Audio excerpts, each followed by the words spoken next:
안녕하십니까, 박광철입니다. 인터넷 이메일이 생겨난 다음부터 우리 생활은 많은 변화가 있었습니다.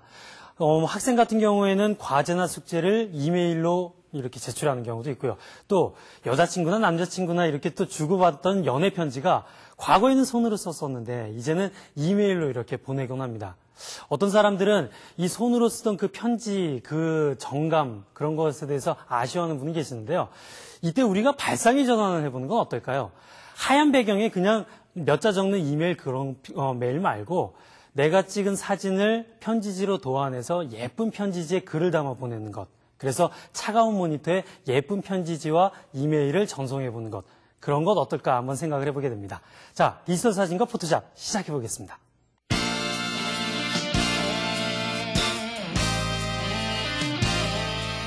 내가 찍은 꽃사진으로 편지지를 만들어보자. 선택한 이미지로 편지지 테두리를 만들고 선 도형 툴을 이용 적당한 선을 그려넣자.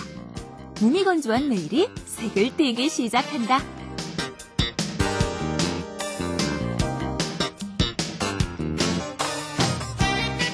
오늘 편지지 만들기 강의해 주실 임기군 씨 나오셨습니다. 안녕하십니까? 네, 안녕하십니까? 네, 우리가 보통 이 편지지를 디자인을 할 때요. 우리가 인터넷으로 이용하는 인터넷 메일용 편지지 디자인도 할 수가 있겠고, 그리고 또 오프라인에서 일반 일상생활에서 직접 손으로 쓰기 위한 편지지 디자인으로도 적용시킬 수 있는 거죠. 그렇죠. 이제 사용 목적에 따라서 뭐 일반 편지지를 만들 수도 있고요. 그다음에 말씀하신 것처럼 인터넷 이메일 배경 편지지도 만들 수 있는데, 근데 이제 오프라인 상태에서 쓰고자 하는 편지지를 만들고자 한다면 그 사이즈, 규격들을 잘 면밀하게 파악을 하신 다음에 거기에 맞춰야 되겠고요.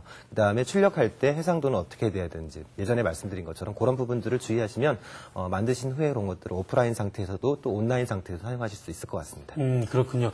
근데 이 편지지 같은 경우에는 이제 사진 전용지보다는 일반 용지에다 인쇄를 해야겠죠. 사진 전용지 같은 경우는 이제 잘 써지지가 않으니까. 그렇죠. 네, 그래서 우리가 직접 디자인을 해볼 텐데 우리가 이번 시간에 배울 것은 이제 온라인용, 그러니까 인터넷 메일용 편지지를 디자인하게 되는 거죠. 그렇죠. 이제 우리가 디지털 카메라로 찍어놓은 사진에서 특정 부분, 그러니까 편지지에 응용하려고 하는 예를 들면 꽃이라든지 동물이라든지 또는 뭐 이렇게 여러 가지 인형 사진이라든지 이런 부분에서 원하는 부분만 수출해서 선택한 다음에 배경 편지지를 만들고 그런 것들을 합성해서 색다른 효과를 연출을 해보는 방법에 대해서 오늘 알아보도록 하겠습니다. 네, 그러면 그 인터넷 편지지, 물론 우리가 일상생활에서 쓰던 그 편지지와 모양새는 거의 비슷하겠지만 이 컴퓨터용의 그 편지지로 어떻게 많이들 디자인해서 사용하고 있는지 그 예를 한번 간단히 볼까요? 네, 인터넷에 보면은 여러 가지 편지지들이 참 많이 있는데요. 제가 잠깐 보여드리면서 말씀을 드릴게요. 그러니까 여러분들도 인터넷 검색 엔진에서 검색을 해보시면 이런 여러 가지 유형의 편지지들을 볼 수가 있을 거예요. 지금 보시면 사용자들이 직접 자기 자신이 만들어서 또는 이렇게 펜시점 같은 데서 만들어서 올린 디자인들인데, 그러니까 이렇게 자기 자신이 찍어서 또는 이렇게 이런 클립아트 같은 걸 이용해서 이런 색다른 효과를 연출을 해주는 거죠. 그래서 본인의 사진을 넣어도 좋고 아니면 이렇게 그림 파일을 넣어도 좋고, 그리고 또 내가 원하는 테마를 잡아서 목적에 따라서, 그러니까 뭐 연애 편지 같으면 이제 꽃 같은 것이 좋을 것 같고, 뭐 부모님께 드리는 편지라면 뭐 내 사진도 괜찮을 것 같고, 그냥 목적에 맞춰서 기획을 해서 디자인을 하면 되겠는데, 우리가 인터넷용이다, 메일용이라고 하면 이 보통 메일을 받는 사람이 어떤 해상도 그런 것들을 고려해서 크기도 잘 결정을 해야겠어요. 그렇죠. 거기에 맞춰서 이제 그 메일 받는 사람이 어떤 컴퓨터 상태나 유저의 조건에 따라서 그런 부분들을 또 고려를 해야 되겠죠. 네. 자, 그럼 우리가 만들 편지, 그 비포 애프터 어떤 소스를 가지고 어떤 편지지를 만들게 되는가 한번 이야기를 나눠볼까요? 자, 이게 이제 지금 보신 것처럼 디지털 카메라로 꽃사진을 찍은 거죠. 근데 이게 전체적으로 그냥 꽃사진이지만 또 이런 것들을 일부분만 내가 원하는 부분만 추출해서 편지지에 응용을 하면 바로 이제 이런 모습이 나오는 거죠. 아까 지금 말씀드린 것처럼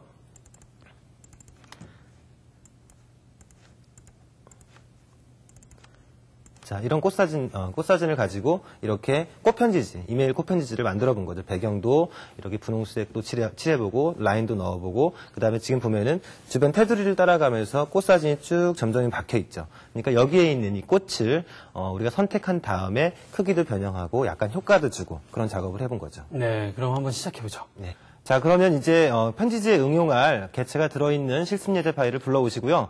자, 여기에서는 우리가 여기 화면 오른쪽에 보여지는 이 꽃을 선택한 다음에 꽃 편지지에 응용을 할 거예요. 그런데 이 꽃을 보면은 배경과 꽃 부분, 선택하려는 꽃 부분이 확연하게 차이가 나지 않고 상당히 복잡하게 돼 있죠. 그래서 예전에 배운 것처럼 이런 것들을 선택할 때는 이 퀵마스크 모드를 활용한다라고 말씀을 드렸는데요. 잠깐 간단하게 보여드리면 먼저 툴박스에서 올가미 툴을 선택을 하고 이때 패드 옵션은 0으로 해놓고요.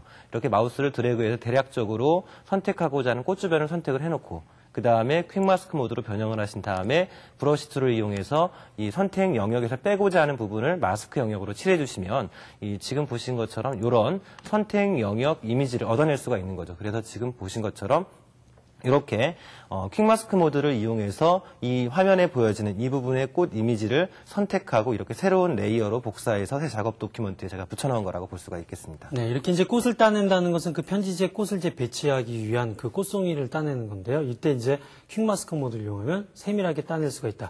자, 그럼 이제 이렇게 따낸 다음에 편지지에 적용해서 합성을 하면 되는 거죠. 그렇죠. 자, 그럼 지금부터 이제 이렇게 우리가 퀵마스크 모드를 이용해서 원하는 물체를 선택 영역으로 지정해 따냈다라고 한다면 편지지를 한번 만들어 볼게요. 자, 파일 메뉴에서 뉴 메뉴를 눌러주시고요. 여기에서는 이제 여러분들이 아까 말씀드렸지만 어떤 목적으로 사용하는 편지지인지에 따라서 크기는 자기가 원하는 대로 거기에 맞춰 지정을 해야 되는데 여기에서는 제가 편의상 단위를 픽셀로 맞춰놓고요. 가로 길이는 450, 세로 길이는 700 픽셀 정도로 설정을 해서 한번 작업을 해보도록 할게요. 레졸루션은 72픽셀 per 인치, 인터넷 이메일이기 때문에 이메일에 사용할 편지지이기 때문에 레졸루션, 해상도를 높일 필요가 없는 거죠. 그다음 모드는 RGB 컬러, 컨텐츠는 화이트요. 자, 이렇게 해서 작업 도큐먼트를 열어놓고요. 자, 그 다음에 이제 지금 레이어 팔레트를 보시면 지금 백그라운드 레이어가 하나가 있죠. 자, 레이어를 하나 추가해 보겠습니다. 자, 크리에이터 뉴 레이어 아이콘을 눌러서 레이어를 하나 추가해 주시고요. 자, 그러면 이 레이어 1에다가 아까 보신 것처럼 우리 결과 이미지에서 본 것처럼 편지지 테두리에 보면은 분홍색 테두리들이 예쁘게 자연스럽게 설정이 되어 있는 걸 보신 적이 있을 거예요. 그래서 요거를 우리가 작업을 해볼 텐데 자, 먼저 툴박스에서 포그라운드 컬러를 밝은 분홍색 쪽으로 제가 한번 설정을 해보도록 하겠습니다. 약간 이 정도 색깔 지금 보면 저는 RGB를 231, G는 107, B는 221 정도의 색깔을 설정을 했고요. 그 다음에 OK 버튼 눌러볼게요. 그럼 포그라운드가 설정이 됐으면 레이어 1에다가 설정된 포그라운드 컬러를 바로 칠해주는 단축키 배웠었죠. Alt 딜리트를 누르면 이렇게 포그라운드 컬러가 바로 칠해지는 걸 볼 수가 있고요. 그 다음에 자, 이번에는 약간 조금 더 현재 설정된 포그라운드 컬러보다 어두운 지금보다 약간 어두운 이런 조금 더 진한 분홍색을 설정을 하고 OK 누르시면 이런 색깔의 설정이 됐습니다. 자, 그 다음에 이제 브러쉬 툴을 제가 선택을 하고요. 그 다음에 브러쉬의 크기를 옵션 팔레트에서 지금 마스터 디아미터에 보면 8픽셀로 되어 있는데 제 거를 약간 높여보도록 하겠습니다. 조금 더 높여볼게요. 30, 40 정도 설정을 하고 그 다음에 모드는 노멀, 그 다음에 투명도 오퍼서티는 100%. 자, 그리고 나서 이렇게 자, 테두리 부분을 따라가시면서 이때 작업하실 때 작업 도큐먼트를 약간 빈 공간을 열어두시면 편리하겠죠. 자, 이런 식으로 해서 자, 이렇게 살짝 테두리를 따라가시면서 칠해주시면 되는데요. 자, 계속 이어서 지금 설정되어 있는 전경색을 이용해서 이렇게 칠해주시면 되겠습니다. 지금 테두리를 쭉 따라가시면서 대략적으로 이렇게 칠해주시고요. 자, 그 다음에 전경색을 조금 더 밝게 해볼게요. 약간 어두운 분홍색이었는데 이번에는 밝은 분홍색을 선택하시고 자, OK 누르신 다음에 테두리 부분을 이번에는 브러쉬를 약간 작게 하고요. 아까 어두운 분홍색을 칠했던 브러쉬보다 좀 반절 정도 작게 하고 이렇게 군데군데 칠해주신 다음에 자, 테두리를 쭉 따라가시면서 칠해주시면 되겠습니다. 지금 이렇게 이제 칠해주는 이유가 우리가 꽃을 얹을 때 좀 자연스럽게 하기 위해서 어떻게 보면 프레임을 만드는 거라고 할 수 있는 거죠. 그렇죠. 지금 현재 이렇게 이제 전경색을 여러 개의 색깔로 바꿔가면서 이제 테두리, 프레임 부분을 이제 다 칠해줬으면 요거를 이제 아까 자연스러운 그런 효과를 연출을 해야 되겠죠. 자, 그러면 이제 필터를 이용을 하시면 되겠는데 자, 필터 메뉴로 가보겠습니다. 필터 메뉴로 가보시면 이 블러 메뉴가 있죠. 우리가 참 많이 사용했던 필터인데 이 중에 가우시안 블러 필터를 이용하면 이 이미지를 많이 번지게 흐릿하게 설정할 수가 있는데 지금 레디어스가 낮죠. 그래서 여기서 제가 레디어스를 20 정도로 높여보도록 하겠습니다. 20 정도로 높이니까 너무 많이 또 흐려진다는 걸 알 수가 있죠. 여기에서 요거를 한 15나 18 정도 설정을 하시면 이 정도로 테두리 부분이 효과가 연출이 됐죠. 네. 자, 그 다음에 이번에는 OK를 눌러주고요. 자, 그 다음에 이번에 하나 필터를 더 추가를 해보도록 하겠습니다. 필터 메뉴로 가신 다음에 노이즈 메뉴에 가보시면 애드 노이즈 있죠. 여기에다 거친 입자를 표현하기 위한 필터라고 볼 수가 있겠는데, 그런데 지금 보면 어마운트가 너무 높아서 노이즈가 너무 많이 들어갔죠. 그래서 여기에서는 노이즈를 제가 10 정도 설정을 해볼게요. 그러면 이런 편지지에 이런 거친 입자 같은 것들이 설정이 되어서 색다른 분위기가 연출이 되는 걸 볼 수가 있습니다. 네. 자, 그리고 OK 눌러주고요. 자, 그런데 이제 아까 보신 것처럼 안쪽에는 텅 비어 있고 거기에 이제 분홍색 선, 그러니까 라인들이 들어가 있었던 걸 보신 적이 있을 거예요. 그러니까 이 안쪽이 자연스럽게 텅 빈 것처럼 설정을 해야 되니까 툴박스에서 이 사각형 선택 툴을, 렉트앵귤러 마크 툴을 선택을 하고요. 그 다음에 가장자리 부분, 테두리 부분이 자연스럽게 번진 것처럼 설정이 돼야 되니까 페더 옵션을 제가 여기서 한 10픽셀 정도 설정을 해보도록, 15픽셀 정도 설정을 해볼게요. 그리고 스타일에서는 일단 노멀 모드로 설정을 해놓고요. 자, 이 상태에서 마우스를 쭉 드래그해서 편지지의 테두리 부분이 아닌 안쪽 부분 있죠. 안쪽 부분을 마우스로 쭉 들어간 다음에 마우스에 손을 떼면 이렇게 둥글게 설정이 되어 있는데, 이거는 페더 옵션에서 15픽셀을 설정을 했기 때문에 테두리가 번진 거죠. 자, 여기에서 이제 안쪽 부분을 지워주시면 되겠습니다. 제가 딜리트 키를 눌러주면, 자, 그리고 컨트롤 D를 눌러주면 이런 편지지의 테두리가 될 기본 이미지가 만들어진 걸 볼 수가 있죠. 네. 자, 이번에는 이제 꽃 사진 우리가 잘라낸 걸 갖다 붙여넣기를 해봐야겠죠? 예. 자, 그럼 이제 아까 킹마스크 모드를 이용해서 정교하게 선택해 두었던 이 꽃 이미지를 가지고 작업을 해볼 텐데요.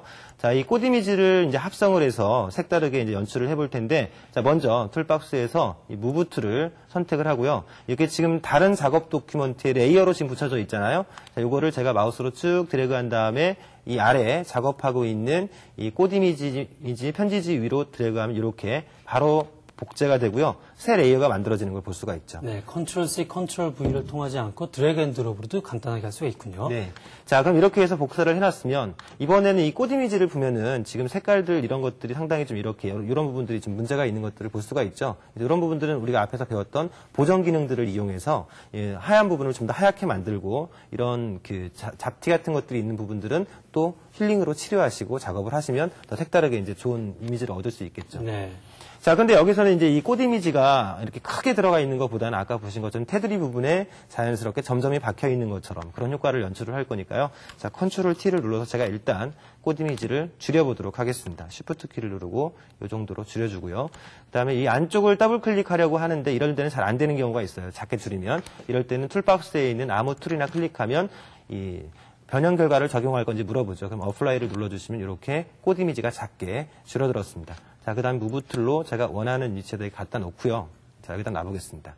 자, 그 다음에 이렇게 꽃 이미지를 이동을 했으면 이 위치에 꽃에다가 이제 좀 밝게 보이는 그 스타일 효과를 연출을 해볼게요. 레이어 팔레트에 보면은 Add a 레이어 스타일 아이콘이 있는데, 여기에서 아우터 글로우라고 하는 빛이 바깥쪽으로 발산되는 효과를 선택을 하게 되면, 자, 여기에서 우리가 고칠 부분은 어떤 부분이냐면 이 오퍼서티 부분을 100%로 바꿔주고요. 근데 이 꽃 이미지의 바깥쪽에 100%는 조금 높은 것 같으니까 다시 80 정도로 설정을 하고요. 바깥쪽으로 발산될 빛의 색깔이 지금 노란색이기 때문에 이거를 흰색으로 바꿔줄게요. 그 노란색 부분을 클릭하면 컬러 피커 대상자가 나타나죠. 흰색을 선택하고 OK 눌러주면, 자, 그리고 또 OK 눌러볼게요. 그러면 아까 보셨던 꽃 이미지의 이 배경 부분이 이렇게 자연스럽게 빛이 발산되는 듯한 효과가 연출이 되죠. 네. 이렇게 해서 우리가 그 꽃을, 그러니까 배치하는 꽃들에 대해서 우리가 색깔별로 또 이렇게 줘도 되겠어요. 그러니까 아래쪽은 뭐 흰색이었다가 위쪽으로 점점 분홍꽃으로 변화시킨다든지, 같은 꽃의 사진이라도 크기를 바꿔주고 또 색감을 바꿔주고 효과를 주면은 다양한 연출을 할 수 있겠군요. 그렇죠. 자, 그런데 이제 이 꽃이 지금 하나밖에 없으니까요. 이번에는 이제 꽃을 여러 개를 복제해서 테두리에 쭉 깔아야 되겠죠. 네. 자, 그럴 때 이제 쉽게 할 수 있는 방법이 일단 툴박스에 무브 툴이 선택이 되어 있는지 보신 다음에 이 무브 툴 상태에서 바로 복제해서 이동할 수가 있죠.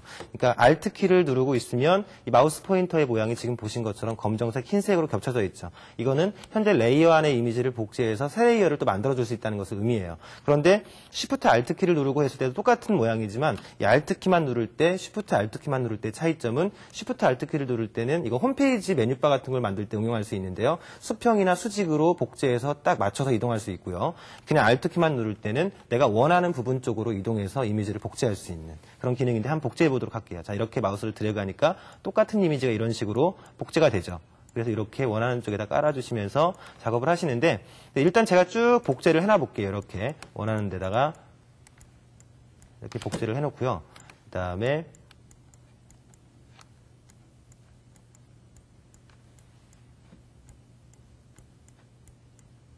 자, 이 정도로 복제를 해볼게요. 자, 그 다음에 근데 이제 보면은 다 꽃이 전부 다 일정하게 크기가 똑같죠. 그러니까 레이어들을 이제 하나씩 선택을 하시고 이거를 크기들을 약간씩 변형을 시켜가면서 작업을 해주시면 약간 큰 꽃도 있고 작은 꽃도 있고 좀 더 큰 꽃도 있고 이런 식으로 하시고 또 위치 같은 것도 변형을 하시면 예를 들면 하나만 해볼게요. 제가 컨트롤 키를 눌러서 아까 복제했던 이 꽃을 좀 더 작게 할 때는 이렇게 드래그해서 그 다음에 회전도 시켜보고요. 이런 식으로 하시게 되면 색다른 효과를 연출을 할 수가 있겠죠. 다른 레이어도 마찬가지로 선택을 하시고 똑같이 작업을 하시면 되겠습니다. 그래서 이제 원하는 위치, 원하는 크기, 원하는 형태 이렇게 해서 정말 이 포토샵 같은 경우는 이제 편집이 상당히 편리하니까 이 원본 사진만 깨끗하고 따낸 것만 잘 따낸다면은 우리가 이렇게 다양한 이제 꽃의 편지를 만들 수가 있는데요. 자, 어느 정도 이제 테두리가 완성이 되어 간 것 같은데요. 이 선을 긋는 것 그리고 또 이 선을 규칙적으로 이렇게 그어나가는 것 이것도 어떻게 보면 상당한 노하우가 필요할 것 같거든요. 그렇죠. 그러니까 이제 아마 도형 툴을 이용해 선을 그린다라고 하는 것은 많은 사용자분들이 아실 거예요. 하지만 이제 이 선을 그릴 때 일정한 간격을 제대로 유지하기가 좀 쉽지가 않죠. 그럴 때 사용하는 것이 바로 뷰 메뉴에 있는 쇼 메뉴에 보시면 이 그리드라고 하는 것 이걸 열어놓으시면 네. 이런 칸들을 이렇게 모는 종이처럼 나눠주기 때문에 보면서 간격을 맞출 수가 있겠죠. 아, 그래요. 그럼 간단하게 한번 선을 그어볼까요? 네.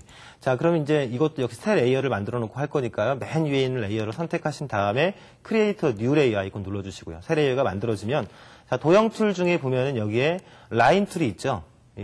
그 도형 툴 중에 라인 툴을 선택을 하시고 자, 옵션에서 주의할 점은 여기 세 번째 옵션에 보시면 이 옵션이 fill pixels, 그러니까 바로 픽셀을 칠해서 도형을 만들어줄 거예요. 그러니까 이 세 번째 옵션을 선택을 하시고 웨이트에서는 선의 두께, 여기서는 1픽셀 정도로만 설정을 해보도록 하겠습니다. 자, 그 다음에 이제 이 위치에다가 여기에다 제가 이제 모는 종이 눈금을 보시면서 이 수평선을 그리거나 수직선 또는 45도 각도를 그릴 때는 Shift 키를 누른 상태에서 쭉 드래그를 하시고 적당한 위치까지 마우스를 드래그하면 이렇게 여기 안에 지금 표시가 그려졌는데요. 1픽셀이기 때문에 지금 모는 종이 선에 가려서 잘 안 보이는 거죠.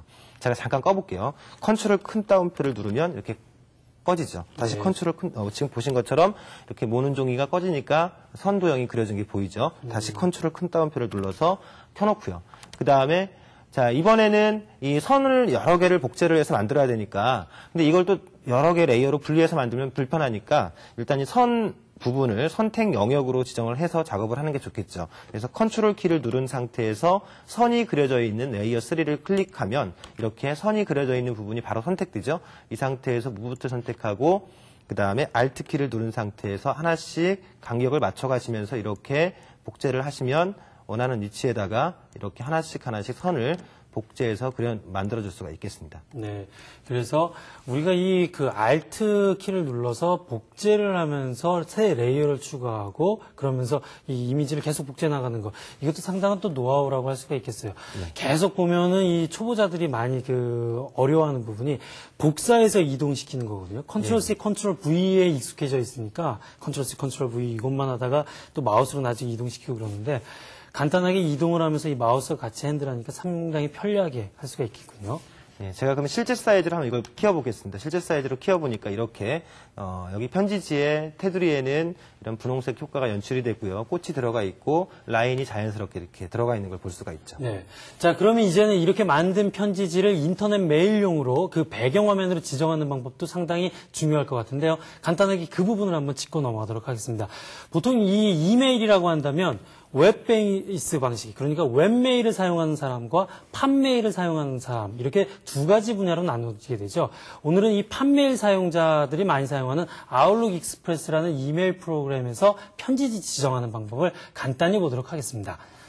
먼저 아웃룩 익스프레스를 실행을 시키면요.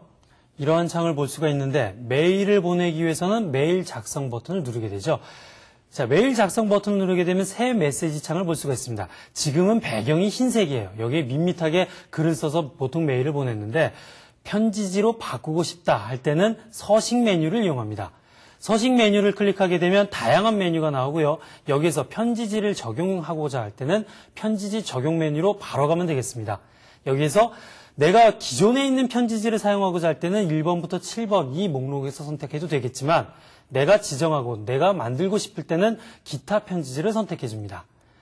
기타 편지지를 선택하게 되면은 어떠한 편지지를 선택할 것인가 목록을 물어보고 있고요. 여기서 새로운 편지지를 만들고자 할 때는 바로 이 새로 만들기 버튼을 눌러주면 되고요. 새로 만들기 버튼 눌러서 마법사를 시작하고요. 다음 버튼을 눌러줍니다. 그리고 나면은 어떠한 편지지에 어떠한 이미지를 사용할 것인가를 묻고 있는데요. 편지지를 만든 것을 우리가 JPG나 GIF 파일로 저장을 했다면은 간단하게 지정을 해서 편지지로 사용할 수가 있습니다. 지금 우리가 도안한 그림 파일을 선택을 해주고요. 열기 버튼 눌러주게 되면 편지지가 적용이 되었다는 것을 미리 보기를 통해서 알 수가 있고요. 그 다음 버튼 눌러주게 되는데 만일 배치가 계속적으로 이어지는 거라면은 이 바둑판식 배열 부분을 우리가 옵션을 변경시켜도 좋습니다. 자, 이 상태에서 다음 버튼 눌러주고요. 그리고서 편지지에서 사용할 글꼴과 크기를 바꿔주고 색깔도 지정해줍니다. 그리고 다음 버튼 눌러주고요. 그리고 나서 여기서 상당히 중요한데요. 우리가 편지를 보통 보낼 때 이 편지지를 디자인을 할 때 글자가 있는 부분이 이쪽 부분이기 때문에 왼쪽 여백을 한 몇 픽셀을 줄 것인가 우리가 다양하게 이렇게 지정을 해줄 수가 있어요. 그래서 내가 원하는 픽셀, 예를 들어서 한 30픽셀이다. 50픽셀이다 이렇게 지정을 해줄 수가 있겠고요. 위쪽 여백 또한 내가 원하는 대로 지정을 하게 되면 글자의 배치도를 정확하게 보면서 지정할 수가 있겠고요. 그리고 나서 다음 버튼을 눌러주고 이름을 역시 내 편지지 한번 해볼까요?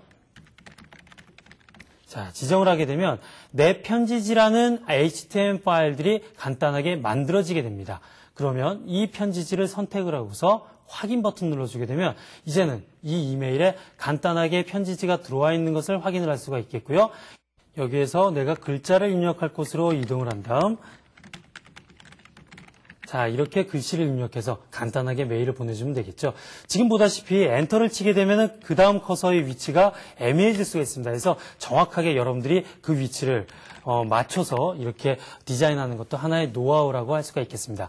자, 우리가 이렇게 이메일을 이렇게 멋지게 디자인해서 보내면 보낼 때도 기분 좋고 받을 때도 기분 좋을 것 같아요. 자, 오늘 이렇게 이메일 편지지 만들기에 해봤습니다. 여러분께서도 멋지게 찍은 사진 편지지에 적합하다면 여러분께서 편지지를 디자인해서 편지를 작성해서 한번 보내보시기 바랍니다.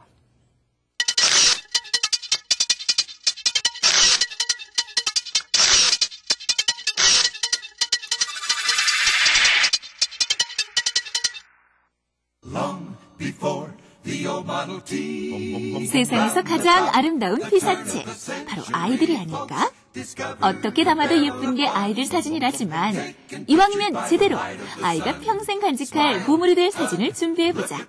어떻게 또 무엇을 찍어야 할지 오늘은 아이들 사진 촬영 그 노하우를 알아보자.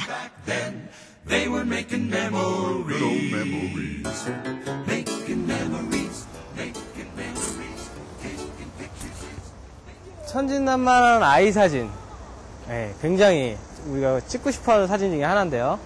또 제가 좋아하는 사진 중에 하나가 또 아이 사진이죠. 그럼 아이들 사진을 어떻게 하면 잘 담아낼 수 있을까? 굉장히 궁금하신 분들이 많으실 거예요. 오늘은 아이 사진을 찍는 것에 대해서 한번 알아보도록 하죠. 쉴 새 없이 뛰어다니는 아이들. 아이들의 움직임을 카메라에 담기란 쉬운 일이 아니다. 이럴 땐 플래시를 터뜨리자. 단, 천정 바운스 활용을 잊지 말아야 한다. 실내에서 외장 플래시로 천정 바운스를 시키면 빠른 셔터 스피드로 사진을 찍을 수 있어서 아이의 움직임을 잡을 수 있고 또 전체적으로 밝고 깨끗한 사진을 얻을 수 있다. 내장 플래시는 앞으로 바로 쏘는 직광이라서 빛이 반사되고 하단에 아답터 그림자가 생기기 때문이다. 자연스럽고 생동감 있는 사진을 원한다면 외장 플래시가 필수다. 아이들 촬영을 할 때는 그 아이의 이름을 먼저 알아야 되고요. 그 다음에 나이까지 알아두는 것이 좋습니다. 왜냐하면 그 아이들은 자신의 이름을 불러줬을 때 굉장히 친근감을 느끼게 되고요. 또 그 커뮤니케이션이 굉장히 잘 통하기 때문에 그때는 좀 더 자연스러운 표정, 자연스러운 행동들을 하게 됩니다. 그 대신 그 카메라는 한쪽 손에 잡고 있을 때 그 아이를 비추고 있어야겠죠. 그래서 그 아이가 좋은 표정을 낼 때 또는 좋은 그런 포즈를 낼 때 셔터는 놓치지 않고 촬영을 꼭 해야 됩니다. 아이들과 친해지려면 당연히 눈높이는 아이들 수준에 맞춰야 한다. 마음의 눈높이는 기본. 카메라의 눈높이도 아이들에게 맞춘다. 위에서 아이를 내려다보며 촬영하는 일은 삼가자. 초점을 맞출 때도 되도록이면 아이의 눈동자에 맞추는 습관을 들이자. 또 아이들의 경우 순간순간 표정이 지나가기 때문에 디카의 연사 기능을 활용하면 나중에 재미있는 사진들을 많이 얻어낼 수 있다. 내 아이에게만 초점을 맞추지 말고 함께 어울리는 모습을 자연스럽게 담아두자. 그 속에서 자연스럽게 빛나는 아이의 모습을 자랑스러워하자. 특히 아이 촬영에서는 실내 촬영이 많습니다. 실내 촬영에서 보통 많이들 사용하시는 것이 플래시를 많이 터뜨리시는데요. 그 플래시가 왠지 이 사진은 좀 뭔가 부자연스럽지 않은가 할 정도로 그 인물의 얼굴에 하얗게 날아가게 되는 경우가 가끔 있습니다. 그래서 이렇게 부시럭거리는 기름 종이를 준비했는데요. 이 기름 종이를 잘 활용을 하시면 우리가 흔히 쓰는 이 플래시, 내장 플래시라고 하죠. 이렇게 팝업이 되는데요. 이 팝업이 되는 이 플래시 앞에다가 기름 종이 살짝만 대주셔도 빛이 확산이 됩니다. 그래서 충분히 그 인물들에 대한 질감이라든지 디테일들을 살릴 수 있는 그런 좋은 기회가 되겠죠. 좀 더 한 가지 방법을 더 가르쳐 드린다면 앞에 갖다 대는 방법도 있지만 원형을 만들어서 플래시를 이렇게 쏴주시게 되면요, 빛이 나오면서 여기를 왔다 갔다 산란을 하게 되면서 이 전체가 하나의 빛 기둥이 됩니다. 그래서 그 인물들을 갖다가 좀 더 잘 살려줄 수 있는 그런 노하우가 되겠죠. 우리 아이 그림 일기를 디카로 찍어두는 건 어떨까? 매일매일 쓰는 그림 일기를 디카로 찍어 CD에 보관해두면 나중에 소중한 기록이 될 수 있다. 또 유치원이나 학교에서 가져온 그림이나 만들기 등을 바로 사진으로 찍어 소중하게 보관하자. 그림이나 만들기를 찍을 때는 밖에서 태양이 45도로 비추는 벽에 그림을 걸어놓고 찍으면 깨끗한 사진이 된다. 또 집안에 크기가 기준이 되는 물건과 같이 찍어두고 매년 성장 속도를 비교하는 것도 한 방법. 때마다 CD를 제작해두는 것도 잊지 말자. 이러한 기록이 아이의 소중한 지적 자산이 되니까. 나이가 들어갈수록 어린 시절의 기억은 희미해진다. 지나간 사진 속에 어릴 때 살던 집이나 친구, 또 아이의 모습을 담아두면 아이가 장래에 꼭 되찾게 될 보물이 됨을 잊지 말자. 정신없는 아이들 정말 찍기 힘들죠? 많은 부모님들이 찍기 어렵다고 토로하시는 부분이기도 한데요.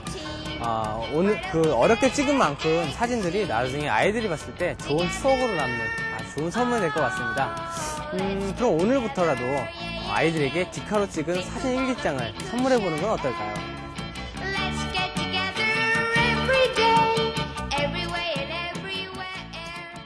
아이 사진을 찍을 때 아이 눈높이에 맞추는 거, 이거 상당히 또 기본적이지만 중요할 것 같아요. 찍는 사람 편하자고 이렇게 찍는 것보다는 피사체인 아이의 모습을 예쁘게 담기 위해서 이렇게 눈높이에 찍는 거 요령이겠죠? 예. 그러니까 어떻게 찍어도 참 예쁘게 잘 나오겠지만 아까 말했던 그런 요령들을 잘 터득해서 찍는다면 나중에 좋은 추억이 되는 그런 사진들을 남길 수 있을 것 같아요. 그래요. 우리 다음 시간은 또 어떤 내용 다루게 되나요?